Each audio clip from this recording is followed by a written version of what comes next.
দু নম্বর মানুষটার কথা বলি। আমি গোড়াতেই বলেছি যে আমি আসমান থেকে মেঘের আড়াল থেকে এনে কিছু বলছি না, আপনার জানা কথাগুলো বলছি, যেটাকে আপনার হাত থেকে বেরিয়ে আছে সেটুকুকে ধরিয়ে দিচ্ছি। ফেরাউনের মতো জল্লাদ হাজার হাজার শিশুকে বিনা অপরাধে জবে করে দিয়েছিল, বেটা ছেলেগুলোকে, মেয়েগুলোকে নয়। কারণটা কি? গণকদার বলেছিল এই বছর তোমার দেশে একটা বেটা ছেলে জন্মগ্রহণ করবে, আগামী দিনে তোমার সাম্রাজ্য কেড়ে নিবে, তুমি কানা হয়ে তাকাবে। তো যে তাই নাকি? তাহলে যদি কোনো বেটা ছেলে এই বছর আসে আর জন্ম নেয় আর আমার সাম্রাজ্য কেড়ে নেই, তো তাহলে ওই পথ বন্ধ করে দাও। কি করতে হবে? যত বেটা ছেলে জন্মিবে সবকে জবে করো। স্পষ্ট কোরআন লেখা আছে, লম্বা করছি না, যে রাস্তাটা ধরেছে একটু লম্বা, এর ভিতরে ভেতরে সামটাতে হবে। জবে তো করলো অনেক লোক, অনেক বাচ্চাকে। ঠিক বিপদের কালেই জন্ম নিয়েছিল দুটা নাম করা বাচ্চা। এই ফেরাউনের আমলেই একটা বাচ্চার নাম হলো মুসা আলাইহিস সালাম, আর আরেকটা বাচ্চা তখনই জন্মেছিল, তার নাম হলো সামেরি। সামেরির কথা আজকে বলবো না আপনাকে, টাইম নাই। নবী মুসা যখন জন্মিল তো তার মা তাকে দুধ খাইয়ে দিয়ে বাড়ির পিছন দিকে লুকিয়ে রাখে। তো ছেলেকে কি কোনোদিন বন চাহার গাছের তলে রেখে জোগানো যায়? মাঝে মাঝে দুধ খাওয়াতে গিয়ে দ্বিধা করে, হ্যাঁ রে ধন, তোকে দুধ খাওয়াবো তো মোহাব্বত বাড়বে, আবার কোন টাইমে ফেরাউনের লোক এসে তোকে নিয়ে যাবে, জবে করে দিবে, আমি মা হয়ে কি করে সইব? এত বড়টা ছিল জল্লাদ। তো আল্লাহ তাআলা বলেছিলেন মুসা নবীর মাকে, তুই যদি আমার একটা কথা শুনিস তো তোর একটা কথা রাখবো আমি। তো কি আল্লাহ তাআলা আপনি আমাকে কথা বলবেন? কোরআনে আল্লাহ বলছেন, ওয়াওহাইনা ইলা উম্মি মুসা আনিরজিহি, আমি মুসা নবীর মাকে ইলহাম করে বললাম, এই মুসা নবীর মা নিডর হয়ে, নির্ভীক হয়ে আরামসে বাচ্চাটাকে দুধ পান করাও। ফাইজা খিফতি আলাইহি ফালকিহি ফিল ইয়াম্মি, তোমার বুকটা যদি দুরু দুরু করে কাঁপে যে কখন ফেরাউনের লোক এসে বাচ্চাকে জবে করে দিবে, এই বলে যদি তোমার মন আশ্বস্ত বোধ না করে, তা আমি আল্লাহ তোমাকে বলছি, বাচ্চাটাকে ছোট্ট একটা কাঠের বাক্সতে এতটি পুয়াল বিছাও, তারপরে একটা ছোট গামলা পেড়ে দাও, আর তারপরে বাচ্চাটাকে শুইয়ে দিয়ে তোমার বাড়ির পাশে নীল নদী, ওখানে ভাসিয়ে দাও। যদি এত বড় কাজ করতে পারো, তা আমি তোমাকে কথা দিচ্ছি কি, তোমাকে কাজ দিলাম দুটা, তো তার বিনিময়ে আমিও কাজ করব দুটা। কি কি করবে? আল্লাহ তাআলা বলছেন, ইন্নী রাদ্দুহু ইলাইকা ওয়া জাইলুহু মিনাল মুরসালিন, তুমি সন্দুকে বাচ্চাটাকে ভাসিয়ে দাও, আমি যেমন কৌশলে হোক না কেন তোমার বাচ্চা তোমার কোলে এনে দেব, এবং আগামী দিনে তোমার বাচ্চাটাকে একজন নবী বানাবো আমি। মুসা নবীর মা এক কিঞ্চিত দ্বিধা করলো না, বাক্স নিয়ে এসে পুয়াল পেড়ে বাচ্চাকে শুইয়ে দিয়ে বিসমিল্লাহ বলে নীল নদীতে ভাসিয়ে দিল। ঘন্টাখানিক, 2 ঘন্টাখানিক বাচ্চাটা ভাসতে ভাসতে ফেরাউনের ঘাটে এসে লাগলো। তাড়াহুড়া করে উঠিয়ে নিয়ে আসলো, বেটা ছেলে, বেটা ছেলে, বেটা ছেলে। ফেরাউনের স্ত্রী আসিয়া বড় নেককার মেয়ে, কিন্তু আল্লাহ তাআলা তাকে বন্ধা বানিয়েছিলেন, কোলে বাচ্চা ছিল না। ছেলেটাকে কোলে করেই বলছো, আহা রে দুধের শিশু রে, কোন গরিবের পেট থেকে হয়েছে, পুষতে পারেনি, বাচ্চাটাকে এভাবে ছেড়ে দিয়েছে না, কোন গরিবের বাচ্চা এটা, কি জন্য এভাবে ভাসিয়ে দিল নদীতে, দিয়ে বাচ্চাটাকে কোলে করে নিয়ে আসে, কোথাও আদর করছে, তো বাচ্চাকে তো খানা লাগবে। রাজদরবারের বহু সুন্দরী সুন্দরী মেয়ে বলল, মালকিন আমাকে দেন, আমি বাচ্চাকে দুধ খাওয়াচ্ছি। নাও তো মা, নাও তো, নাও তো, একটু দুধ দাও তো। এই মেয়েটা নিলে তো ওর দুধ মুসা নবী খেলো না, ও নিলে তো ওর দুধ খেলো না, ই নিলে তো এও দুধ খেলো না, আর দুধ খাওয়ার জন্য আও আও আও আও করে কান্না করছে। তো সবাই বলছে, আল্লাহ এ কোন কথা, বাচ্চা দুধ খাবে, খিদা আছে, আর যে কোনো মহিলাকে দেওয়া যাচ্ছে, কোনো মহিলার দুধে মুখ লাগাচ্ছে না, এটা কি ব্যাপার?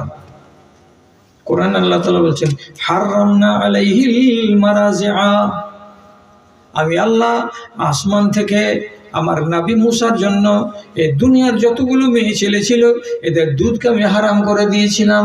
কেন? যে ফেরাউনের দরবারে যত বেটি ছেলে ছিল সমস্ত বেটি ছেলেগুলো ফেরাউনকে আল্লাহ বলে জানতো, আসমানের আল্লাহকে তারা আল্লাহ বলতো না।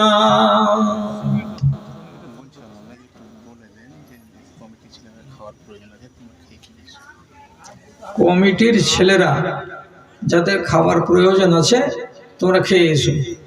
কমিটির ছেলেরা তো বাচ্চাটাকে আসিয়া কোলে নিল। কোলে নেওয়ার পরে হাল্লা হয়ে গেল আগনাতে যে বেটা ছেলে পাওয়া গেছে। ফেরাউন দৌড়ে এলো, কি হয়েছে রে, আল্লাহ কিসের রে, কি হয়েছে রে, কি গোলমাল কিসের? আর একজন কানে কানে বলছে হুজুর একটা বেটা ছেলে পাওয়া গেছে। তাই নাকি? হ্যাঁ বাচ্চা, আচ্ছা খুলে এই কই বাচ্চাটা রে? বলছে বাচ্চাটা রানীর কোলে আছে। বলছে ডাক রানীকে।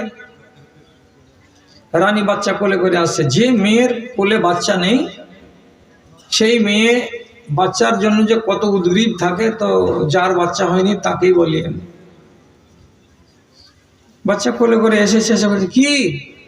বুঝে বাচ্চা দাও, কি করবে? কেটে ফেল দেবো, জবাই করে দেবো। তখন বলছি কেন?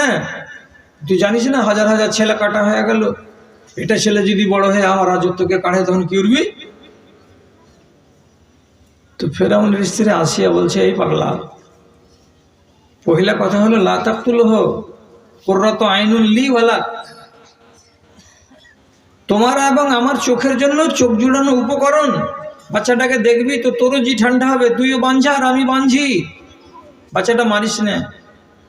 ফেরাউন কইছে ওগুলা ছাড়, বাচ্চা দে।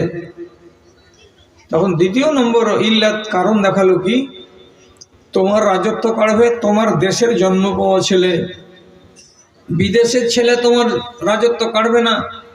আর এই গরিবের কোনো মেয়ের বাচ্চা এটা ভাসিয়েছিল কুণ্ঠে, কোন ফারাক্কার ঘাটে ভাসালছে মিশরের বাইরে। আর এই বাচ্চা ভাসতে ভাসতে ভাসতে ভাসতে 5 দিন পরে এসে ঘাটে লেগেছে। কাজে এই বাচ্চার উপরে কোনো ভয় নেই, এটা বিদেশি বাচ্চা, এটা দেশের বাচ্চা নয়। একে বলে তুমি ভয় করিও না, এই তোমার রাজত্ব কাড়বে না। তাই গজবাক হচ্ছে, হইতে পারে রে, দূরের ছেলেই হতে পারে, তাহলে দুইটা ছেলে বলে কোনো ভয় নেই। না নেই, তাহলে রাগ কি করবো? আর রাখবি তো। কি বলেছিলেন আল্লাহ? আমি ঘুরিয়ে আনবো তোর বাড়ি, দুধ তো খাওয়াতে হবে। মুসা নবীরই বোন একটা এত বড় পাগলির মতন ধরা দেয় না, এসে এই ভিড়ের মধ্যে বলছে ছেলেটা কাহারি দুধ খাই না জি। বলছে না রে, কইছে দে বরের গাছতলে একটা মেয়ে লোক আছে ঝুবড়ির কাছে, আর ছেলে পিলা হয়েছিল, ছেলে মরে গেছে না কি হয়েছে, ওকে ডাকো গা, ওর যদি দুধ খাই। তো সব মেয়ের তো দুধ হবে না, যার দুধ হবে তার খোঁজ দিল, তাড়াতাড়ি করে ডাক পড়লো কাকে? তো মুসা নবীর মাকে। এলো, এই চলো রানী ডেকেছে তোমাকে। কেন রে বাবা? কেন কেন করে না তুমি, চলো রাজদরবারে যেতে হবে। চলে এসেছে, এসে রানী তাড়াতাড়ি করে বলছে এ বাবা বাচ্চাটাকে একটু দুধ খাওয়া, আমার এই ধন না খেয়ে মরে যাবে রে, 1 ঘন্টা 1.5 ঘন্টা হয়ে গেল, আমার ছেলে খাওয়ার জন্য পেরেশান আছে কিন্তু কাউরি দুধ খায় না, দে তো মা তুই একটু দুধ দিয়ে দেখ তো যদি তোর দুধ খাই। মুসা নবীর মা কইছে ওরে মায়ের থেকে মাসের দরদ কত বেশি রে, আমার ছেলে আমার ছেলে আমার ছেলে, তোরই ছেলে 1.5 ঘন্টাতে আমার নারী ছেড়ে আমি বাচ্চা পয়দা করেছি, তুই তো এই ঘটনাটা জানিস না। ঠিক আছে তোরই বাচ্চা, তো দে বাচ্চাটাকে দেখি যদি দুধ খাই, আমাদের মতন খেপি পাগলি লোক। বাচ্চাকে আল্লাহ রাব্বুল আলামিন এমন যোগ্যতা দিয়েছেন যে যখন কাঁদবে তখন যদি ওর নানি কোলে করে যে আমি তোর নানি, বাচ্চা চুপবে না। যদি ওর ফুফু কোলে নেয় ওরে আমার ধন রে আহারে বাছারে করে, বাচ্চা চুপবে না। 20টা মেয়ে লোকের কোলে দেন একের পরে এক, কোনো কোলে গেলে বাচ্চা চুপবে না। আর ওইখানে ওর মা হাত পাগলি যেমনি কোলে করে এমনি করে, খালি কোলেটা করতে নেই, বাচ্চা চুপ চুপ। কেন আল্লাহ তাআলা এটা নেচার বানিয়েছেন আপনারও আর আমারও, কোলে গেলেই বুঝে নিবি এটা আমার মা। যেমনি মুসা নবীর মা দুধ দিয়েছে বাচ্চার মুখে, বাচ্চা কইছে তাহার মা কত কত কত কত করে দুধ খেয়ে পেটকে টেপরা করে আরাম করে বসে আছে। রানী কইছে দুধ খেলো? হ্যাঁ খেলো, দুধ খেলো, দুধ খেলো। বলছে তুমি বাড়ি যেতে পারবে না, এখানেই থাকতে হবে, আমার বাচ্চা মানুষ হওয়া পর্যন্ত দুধ খাওয়াতে হবে। বলছে বাবারে আমার ঘর সংসার আছে, আমার কাম করার কোনো লোক নাই, আপনি যদি আপনার ছেলেকে মানুষ করে নেবেন তো বেতন দিবেন তো দিবেন, কিন্তু আমার বাড়িতে বাচ্চাটা মানুষ করতে দেন আমাকে। ও আচ্ছা আচ্ছা আচ্ছা আচ্ছা ঠিক আছে যাও, 7,000 টাকা বেতন থাকলো, আমার ছেলের জন্য কোনো কষ্ট না হয় এটা আমি বরদাস্ত করতে পারবো না। বুঝি ওহো রে কত দরদ। নিজের বাড়িতে এনে মাত্র 2 দিন 3 দিনের তফাতে আবার মুসা নবীর মা নিজের বাচ্চাকে আরামে দুধ খাওয়াচ্ছে। আল্লাহ কি বলেছিলেন? রাদ্দুহু ইলাইকা, আমি তোমার বাচ্চা তোমাকে ঘুরিয়ে দেব। যা হোক সব কথা হলো, মুসা নবী এই বাড়িতেই বড় হলো। হওয়ার পরে যেদিন তিনি বললেন আমি নবী, সেদিন গর্জে উঠলো ফেরাউন। ফেরাউন যখন গর্জে উঠলো তখন মুসা নবী এর দরবার থেকে বেরিয়ে গেলেন। কয়েকদিন পর নিজের ভাই হারুনকে সাথে করে আল্লাহ হুকুম দিলেন, যাও ফেরাউনকে গিয়ে বুঝাও, ওকে বলো আল্লাহর পথে আসতে এবং এই দাবিটা ছেড়ে দিতে। অনেক কথা হলো, কিন্তু আল্লাহ আমি এ দাবি থেকে ওকে সরানোই গেল না, সরানোই গেল না। শেষ পর্যন্ত মুসা নবী জানের দুশ্মন, একে তাড়াও দেশ থেকে। 10,000 সৈন্য সামন্ত নিয়ে নবী মুসা নীল নদ পার করে উপার চলে গেলেন তিহের ময়দানে। রাস্তা হয়েছিল নীল নদে 12টা লাঠি মেরেছিলেন নবী মুসা, তো 12টা রাস্তা 12টা বংশের জন্য। মুসা নবীকে তাড়া করতে ফেরাউন এবং তার সৈন্য সামন্ত চলে আসছে, টাক টাক টাক টাক করে ঘোড়া তাড়িয়ে নীল নদীর কিনারে দাঁড়িয়ে সমস্ত সৈন্যকে সম্বোধন করে বলছে, এই ফেরাউনকে চিনতে পারলি না? যা এতদিন ধরে খালি মুখে মুখে বলে আসলি আপনি আমাদের রব, চোখে দেখ নীল নদীর পানি, নিজের রবের সম্মানে কি করে রেখেছে দেখ, জ্ঞান কর। সব বুদ্ধুর দল বলছে জি জি জি জি জি, আপনি তো আমাদের রব, আপনি তো আমাদের আল্লাহ। আল্লাহ রাব্বুল আলামিন বলছেন আমারও একটা সীমা আছে সহ্য করা। তোর মতন এই যে বাকড়ামি করা লোকটাকে কবে যে শিক্ষা দেব, তো সেই সুযোগটাতে তো তৈরি করতে হবে। যাও পারে যা, নীল নদী পার করে মুসা নবীকে তাড়বি তো যা, নামো সব নেমে পড়ো, নেমে পড়ো। নীল নদীতে নেমে পড়লো ঘোড়া নিয়ে। মধ্যখানে যেমনি এলো আল্লাহ রাব্বুল আলামিন নদীকে বলছেন এই এক হয়ে যা। আল্লাহ তাআলা স্পষ্ট কোরআন মাজিদে বলছেন ফাগরাকনাহু ওয়া জুনুদাহু, ফেরাউনকেও ডুবালাম, ফেরাউনের সৈন্য সামন্তকেও ডুবালাম। যখন নীল নদীতে ডুবতে শুরু করলো, ভাবলো যে আর সাঁতরে এপার থেকে ওপার যাওয়া যাবে না, এত চওড়া নদী, মরণ কাছে এসেছে। ঠিক মরবার কালে এই জল্লাদ ফেরাউন রিজাইন দিচ্ছে। কোনখান থেকে? তো আল্লাহ থেকে। হাঁ করে বলছে আমানত বিল্লাজি আমানাত বিহি বানু ইসরাইল, আমি আজ থেকে আর আল্লাহ নই, আমি এটা রিজাইন দিয়ে দিলাম, এটা দাবি ছেড়ে দিলাম। আর বনি ইসরাইলেরা যে আল্লাহকে আসমানের এক আল্লাহ বলে জেনেছে, আমিও আল্লাহকে এক বলে জানছি। হে আসমানের মালিক আল্লাহ, তুমি আমাকে ছেড়ে দাও, তুমি আমাকে রেহাই দাও। মরার কালে শরবত খেয়ে বাঁচবি। আর আল্লাহ তাআলা বলছেন এই মুহূর্তে তুই আমানাত বিহি বানু ইসরাইল বলতে শেষ। রব্বুল আলামিন পছন্দ করলেন না, জীবনটা চলে গেল আবার নীল নদীতে। কিন্তু আল্লাহ তাআলা কি বলছেন যে আমি তো তোমাকে এইভাবে মেরে দিলাম আর তোমার লোকেরা তোমাকে নিয়ে গিয়ে মাটিতে পুঁতে দিবে, তো এইভাবে তো হবে না, তো কি করতে হবে তাহলে? তখন আল্লাহ বলছেন আলিয়াউমা নুনাজ্জিকা বিবাদানিকা, আমি আজকে তোমাকে তোমার দেহ সমেত সুরক্ষিত করে রাখবো।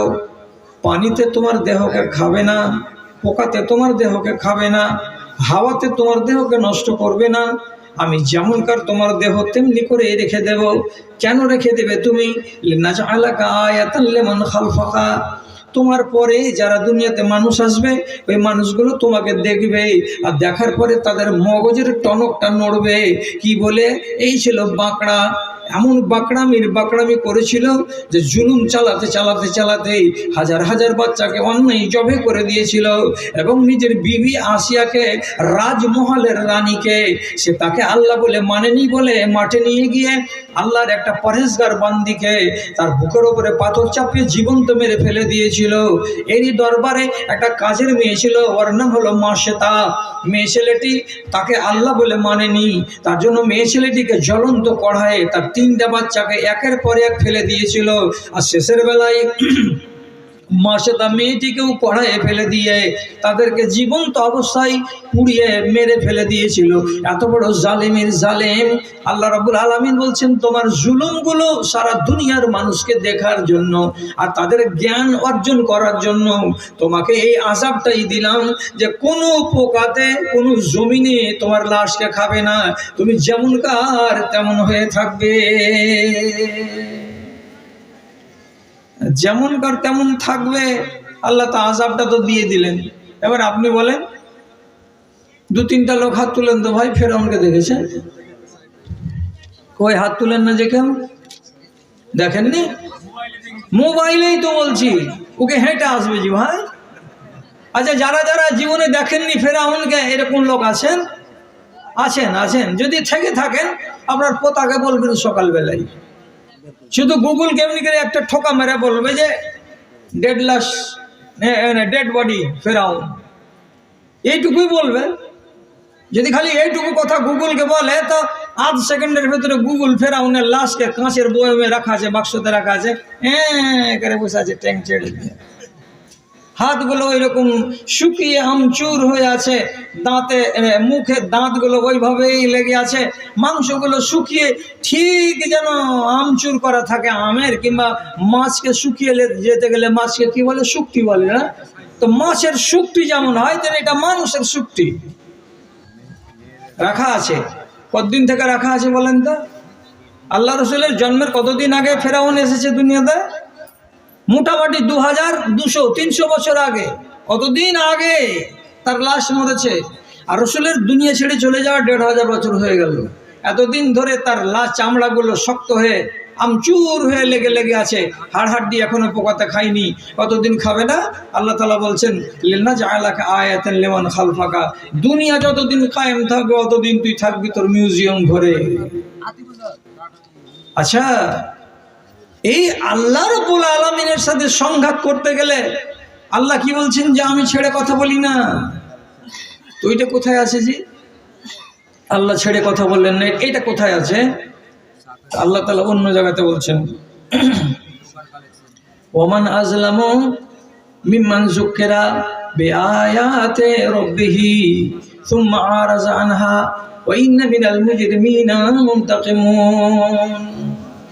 ওই মানুষগুলোর চাইতে জালিম আর কে হতে পারে, যেই মানুষগুলোর সামনে আমার কোরআনের আলোচনা করা হলো, অথচ কোরআনের আলোচনা শোনার পর সে এড়িয়ে চলে গেল, সেগুলোকে পাত্তা দিল না, গুরুত্ব দিল না। আল্লাহ তাআলা বলছেন, যারা আমার কথাকে শোনার পরে এড়িয়ে যায়, গুরুত্ব দেয় না, এরা হলো অপরাধী, এরা হলো আসামি। আর আল্লাহ পরিষ্কার করে বলছেন, ওয়াইন্না মিনাল মুজরিমিনা মুনতাকিমুন, যারা যারা দুনিয়াতে আসামি হবে তাদের আমি বদলা চুকিয়ে নেব, আমার প্রতিশোধ নেওয়ার ক্ষমতা আছে। দুটা দেখলেন, আল্লাহ চুকিয়ে নিয়েছেন।